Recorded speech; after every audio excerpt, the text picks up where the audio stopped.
इसलिए मैं उस बात को दूसरे तरीके से भी कहता हूं कि इस संसार में अगर सबसे बड़ी कोई दो शब्दों के अंदर कोई बात कही जाए, कहा जाए कि सबसे बड़ा सच क्या है धरती पे, तो सबसे बड़ा सच है मां। मां ने मुझे अपने पेट में रखने के बाद मुझे जन्म दिया, वो बदल नहीं सकती। और विश्वास नाम का अगर कोई शब्द है जिसे एक ही शब्द में कहा जा सकता है, तो उसका नाम है कि मां जिस आदमी को कह देती है कि ये तुम्हारा बाप है, जीवन भर हम उस पर विश्वास कर लेते कि ये हमारा, सवाल नहीं पूछते। ये बात अलग है कि अगर पहले बात होती तो केजरीवाल जरूर प्रूफ मांग लेता। तो छोटी छोटी चीजों से आपके अंदर कैसे स्वाभिमान जगे, कैसे आपको अपने होने का असर लगे। आप सुपीरियर किन को मान रहे हैं? अंग्रेजों को। वो बता गए, क्योंकि उन्होंने ये प्रथा इसलिए चलाई थी, उन्हें राज करना था। अब देश आजाद हो गया, ये प्रथा खत्म होनी चाहिए। इसीलिए भारत के राष्ट्रपति के घर में जो छोटा सा बदलाव हुआ, उसकी बारे में बात नहीं होती। हमें सिर्फ 370 और 35 पे नजर आती है। बहुत सारी घटनाएं ऐसी हुई हैं जो आपको पता नहीं है, और बार बार आपके माध्यम से रिमाइंड कराता रहता हूं, जरा इन चीजों को भी सोचो। हर चीज में प्रॉफिट लॉस नहीं होता, हर चीज मटेरियलिस्टिक नहीं होती, कुछ चीजों का फिलोसफिकल मीनिंग होता है। पहले टर्म के प्रधानमंत्री बनने के बाद राष्ट्रपति चले गए।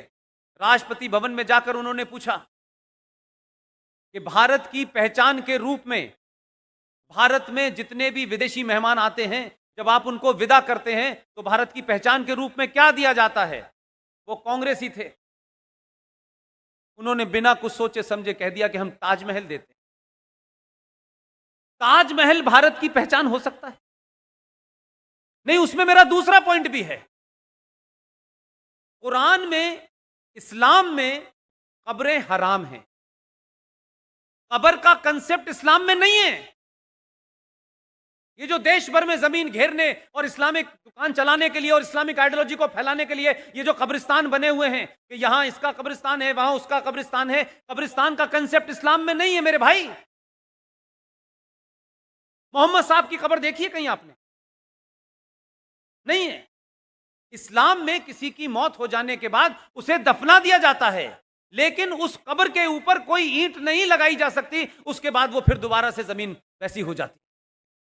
लेकिन भारत और पाकिस्तान और इस इलाके के अंदर Islam is not a religion, Islam is a political ideology to capture.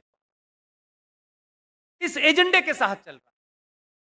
यानी ताजमहल को आप कितना भी सुंदर बना दें, लेकिन उसके मूल में दो कब्रें हैं, दो लोग सो रहे हैं, दो प्यार करने वाले सो रहे हैं, ये बताया जाता।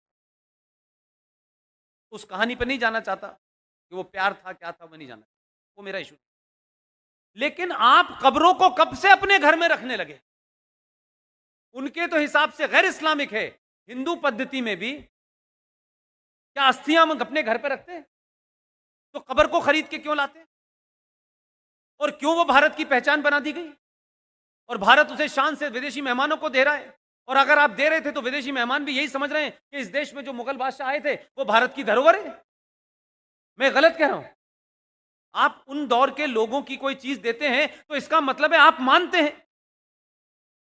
इसीलिए छोटी सी घटना का फर्क कितना बड़ा समाज पे होता है। इन्होंने पूछा, उन्होंने बेफिक्री में बता दिया कि ताजमहल देते हैं।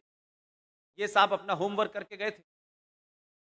इन्होंने कहा ताजमहल पहचान कब से हो गई? उन्होंने कहा ये दिया जा रहा है, ये परंपरा है। उन्होंने कहा बंद कर दी। उसी दिन से एक फैसला हुआ। ये बहुत बड़ी खबरें नहीं हैं, लेकिन मेरे लिए बहुत बड़ी हैं, आपके लिए बहुत बड़ी हैं, कि ये जो दिन में रात में सरकारें चलती हैं, इन सरकारों में हजारों काम ऐसे होते हैं जिसका प्रचार 370 की तरह नहीं किया जाता। उस शख्स ने उसी दिन एक आदेश जारी करवाया, राष्ट्रपति भवन से वो आदेश जारी हुआ और ये कहा कि आज से ताजमहल भारत की पहचान नहीं है। भारत की पहचान क्या है? उसने आदेश दिया, क्योंकि उसका होमवर्क पहले से मौजूद था। दुनिया में जितनी भी भाषाएं हैं, उन भाषाओं में गीता छपेगी और गीता ही भारत की पहचान के रूप में दी जाएगी। अब इसका इंफ्रा मैं निकालता हूं, ये मेरी इंटरप्रिटेशन है, आप नकार भी सकते हैं, मान भी सकते हैं। ताजमहल बंद हो गया, गीता दी जाने लगी। गीता ट्रम्प साहब के कमरे में भी है, पुतिन के कमरे में भी है, वो चीन से जो आए थे चाउमीन, उनके पास भी है। ये तमाम सारे लोगों के घर में है, उसी भाषा में है। हम लोग शास्त्रों को पढ़ने की कोशिश नहीं करते क्योंकि हमको गैर जरूरी बात लगती है, हम वही पढ़ते हैं जिससे हमारा काम चल जाए। लेकिन वो लोग नहीं है ऐसे। पिछले 6.5 साल के अंदर कोई 70 से ज्यादा राष्ट्राध्यक्षों को गीता दे दी गई जो भारत आए। खुशी की यह बात नहीं है, जो आएगा उसे तो गीता मिलेगी।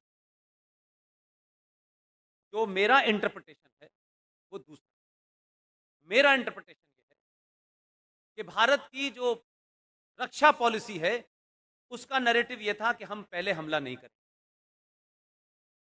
क्योंकि जो पूर्व सरकारें थी वो इतने हाई कॉन्फिडेंस के लोग थे कि उनको मालूम था कि उन पे हमला होगा, उसके बाद भी जिंदा बच जाए, और जिंदा बचेंगे फिर हम हमला करें।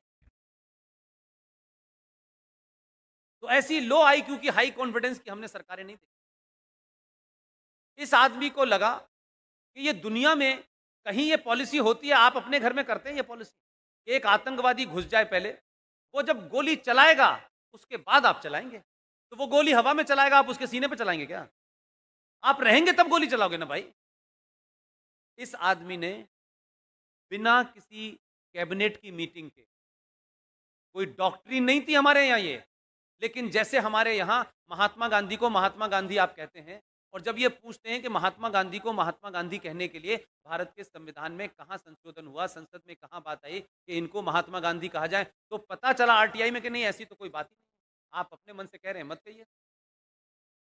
तो बहुत सारी पॉलिसीज हमारे यहाँ बन गई, लेकिन कभी वो डॉक्ट्रिन नहीं बनी। तो ये जो हुआ कि साहब हमारे तो पॉलिसी ऐसा है कि हम पहला हमला नहीं करेंगे। इस आदमी ने बिना लंबी चौड़ी बात करते ही इनको लगा कि फला जगह से हमला होने वाला है, ये उठे, उन्होंने वहां जाके हमला कर दिया।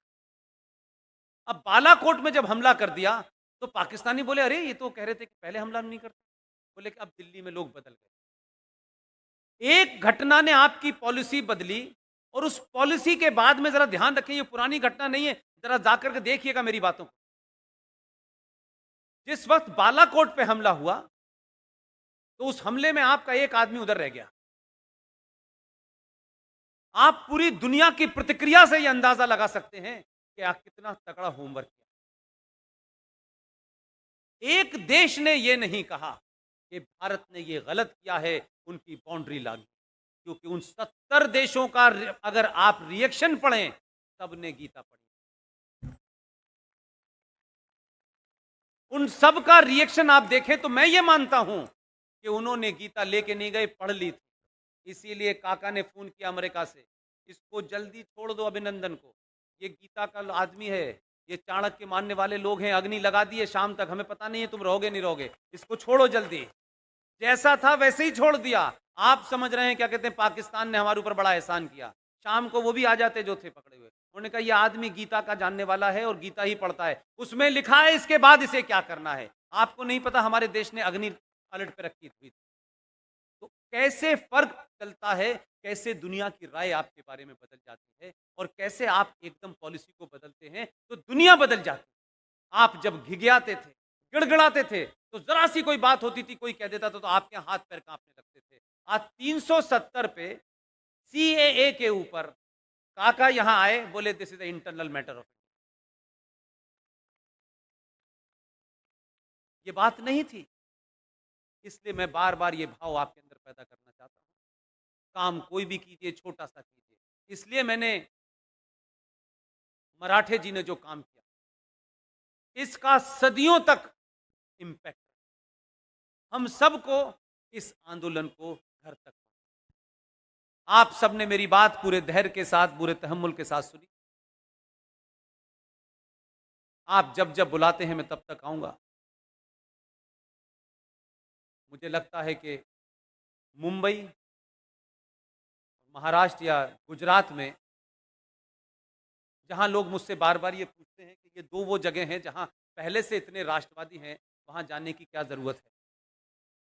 मैंने कहा यार कि पहले तक तो मैं समझता था कि बात ठीक है, लेकिन जो अभी आपके यहाँ बंदर बांट हुआ है सत्ता का, उसके बाद लगा कि यहाँ राष्ट्रवाद की ज़्यादा ज़रूरत है।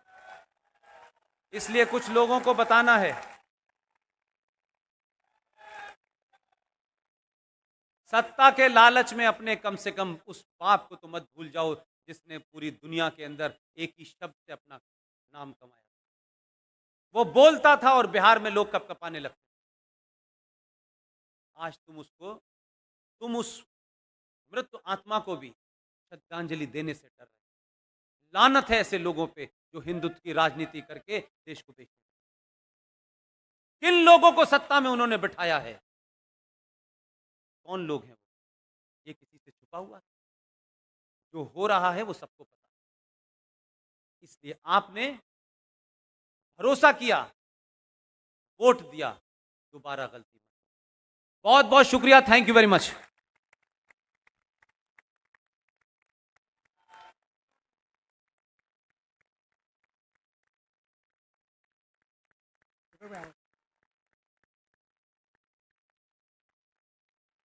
मराठे जी की टीम ने औरंगाबाद से आकर के ये जो इस सदी का सबसे बेहतरीन काम किया है। ये तमाम सारे वॉलेंटियर लोग हैं, इनमें से किसी के पास भी इतने पैसे नहीं हैं कि ये अपने टैक्सी करके घर चले जाएं। आप सोचिए कि ये ऐसी बैकग्राउंड के लोग हैं, लेकिन इनका जज्बा देखिए। इस उम्र में 1 से 1,500 कैलेंडर लेकर के ये यहाँ पहुँचे हैं। इस कैलेंडर को फिर कह रहा हूँ, इसलिए मत लीजिएगा, इससे कोई एक पैसे का फायदा नहीं। जिन्होंने अपनी पूरी जवानी और बुढ़ापे की पेंशन इसमें लगा दी है, आज भी ये सनातन के आदर्श पे जीते हैं।